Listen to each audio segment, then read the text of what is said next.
Hey folks, welcome back to Farming Simulator 25 and a new series on Kinlag.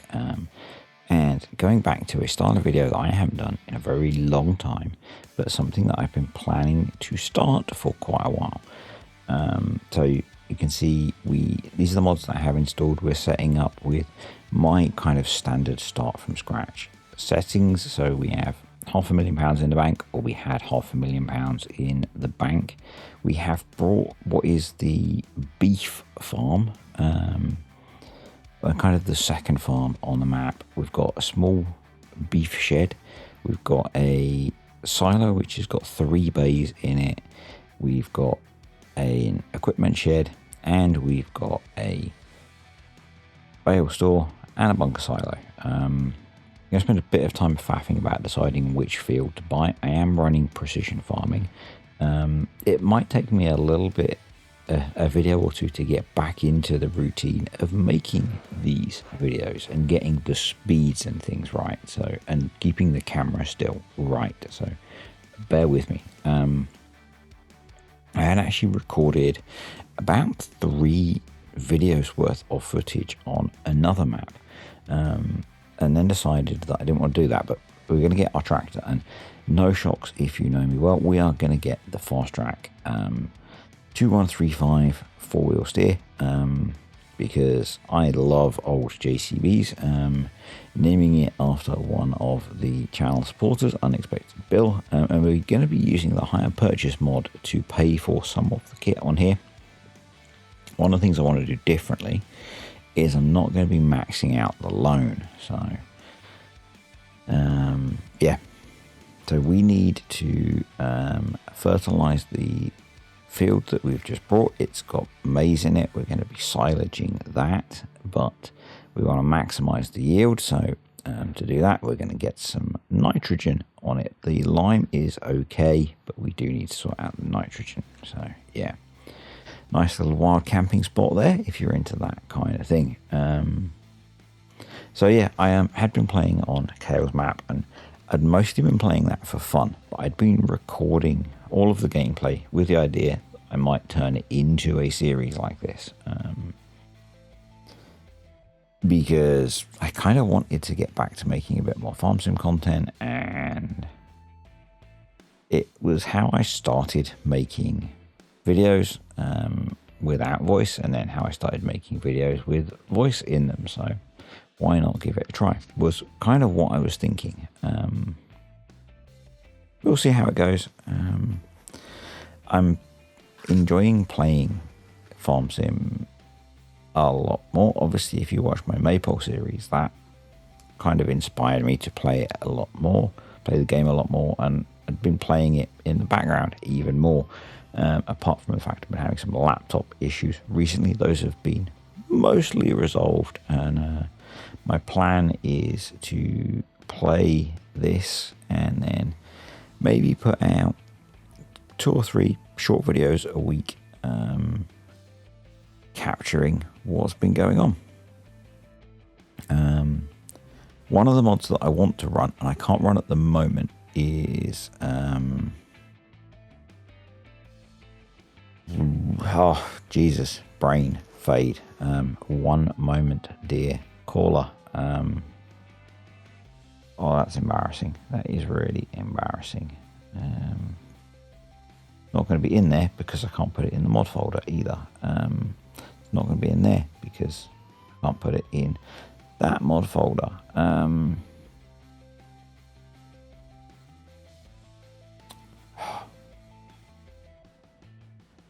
Give me a second, folks, while it's fertilizing. We'll talk about it next time. It's Chisel's enhanced animal system. That's the jobby. I don't think it's going to work at the moment, so we'll I'll give him a bit of time to get that updated, but I really want to have a play with that.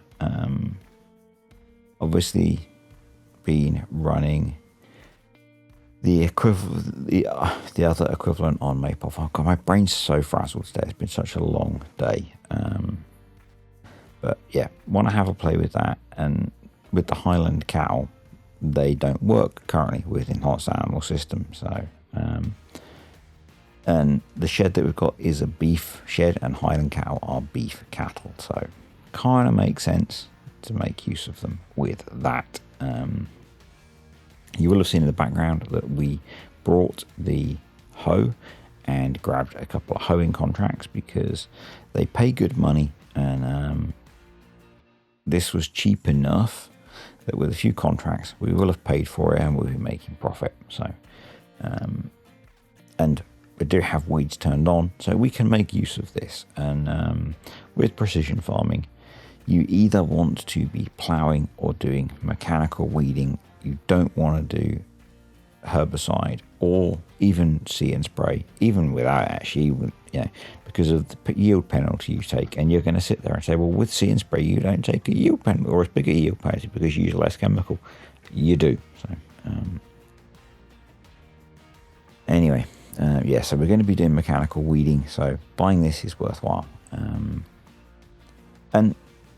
I want to try and play a little bit differently how I'm playing on Maypole, so that it's not essentially two series that are the same anyway. And yeah, we'll probably try and explore some of the features of the DLC within this. I might go do a bit of fishing, I don't know. We're probably going to struggle to afford some of those things, but we'll see what we can do. Typically, playing like this, I can put a bit more time into it. So those two contracts are done, for example, which has got us 10 grand back of the 17 that we spent on the hoe.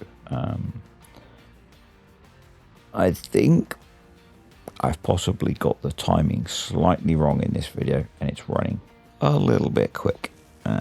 So forgive me for that. I'll try and slow it down in the next one. So I've grabbed a canola harvesting contract now because it pays really well. The alternative was going to be to sleep and grab and probably be able to forage our corn. So I didn't really want to do that. I thought it was worth us trying to get a bit of cash in so we can at least make the payments on the tractor without worrying too much. So I'm kind of out of practice on editing these time-lapsed videos, but you can get a lot done in 12 minutes. This is a good few hours of gameplay. I had a lot of fun. So I want to try and get some different things done. I don't know if we'll get into the large-scale aquaculture because that doesn't really interest me that much. I might have a look at it from the point of view of doing an analysis of it for a separate video, just to see how it stacks up profitability wise.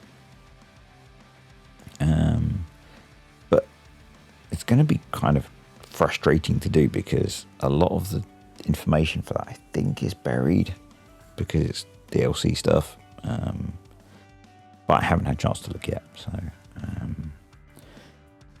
might try and work it out because I'm sure a bunch of you are interested in how profitable the aquaculture is. The onions certainly can be. They're one of the more profitable crops because they're one of the more time-consuming crops. We probably won't do them on here, although I'm not going to say we won't at all because who knows. At the moment we've only got the one field, and probably what we're going to end up doing is scavenging stuff to get set up with our animals. So see, we're doing canola, we got straw. That's because I'm running Yoss's mod, which gives straw from other crops. I switched the swath off eventually because I'm not planning to bale this, but there are some more harvesting contracts. I might grab one of those before I end up sleeping, and if we do, I might bale the straw from that so that we do get some straw, because we don't have anything that's going to give straw, and probably I might end up chopping the field into two because we can't afford another field. So we'll see how we get on. Anyway, I went the wrong way, as you saw, so we're now headed the right way, and we're going to see a fair bit of the map. Giants have a habit of having road layouts that encourage you to have to travel a fair bit of distance, and I think that's going to encourage me to end up trying to buy something like this big fast track so that I can get around the map quickly. And, you know, part of planning to make use of the DLC is making use of the JCBs that are part of it. So, yeah. So we got 33,000 litres off of the field. We need to deliver just under 30,000, so we're going to get about 3,000 litres of canola for ourselves with a best price of, I think, about 1,300 litres. That's going to be a nice extra 3 and a bit grand, nearly 4 grand actually, on top of the, I think, 7.5 grand we get for this contract. So a nice payday eventually. We're going to put this into our grain store, and these are really nicely done because the grain goes into bays. It means we can only store 3 types of grain, but I quite like it. Anyway, thank you to the patrons and YouTube channel members. Appreciate you guys supporting the channel, and yeah, let me know if you enjoyed this slightly different, back to my old style of video.